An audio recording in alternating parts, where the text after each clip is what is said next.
अल्लाह के रसूल सल्लल्लाहु अलैहि वसल्लम तशरीफ़ फरमा थे, सुइला अन सौमी यौम अरफा, अरफा के दिन के रोज़े के बारे में आका सल्लल्लाहु अलैहि वसल्लम से पूछा गया कि या रसूलल्लाह अरफा के रोज़ा कैसा है।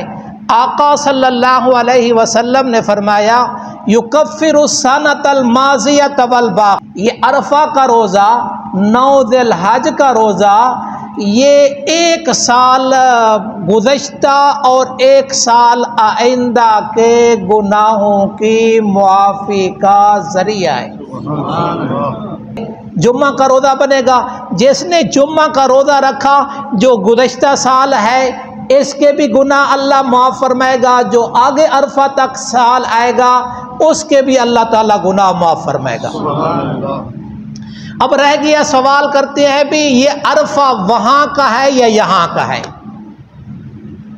तो भाई आपका चांद यहाँ का होता है किसी और मुल्क का होता है, आपका रोज़ा अपने चांद के हिसाब से होता है या किसी और मुल्क के चांद से होता है, आपकी ईद अपने 10 ज़िलहिज्जा के मुताबिक होगी या किसी बहर वाले मुल्क के मुताबिक होगी। तो लैलतुल क़द्र आपके अपने 21, 23, 25, 27 की होगी या किसी और मुल्क की होगी, अपने मुल्क की होगी। तो यहाँ जो अरफा का दिन बनेगा वो जुम्मा का दिन बनेगा। इस जुम्मा फिर जुम्मा का दिन तो सुबहान अल्लाह, अरफा भी और जुम्मा भी। दूसरी बात, अरफात में अरफा का रोज़ा है ही नहीं।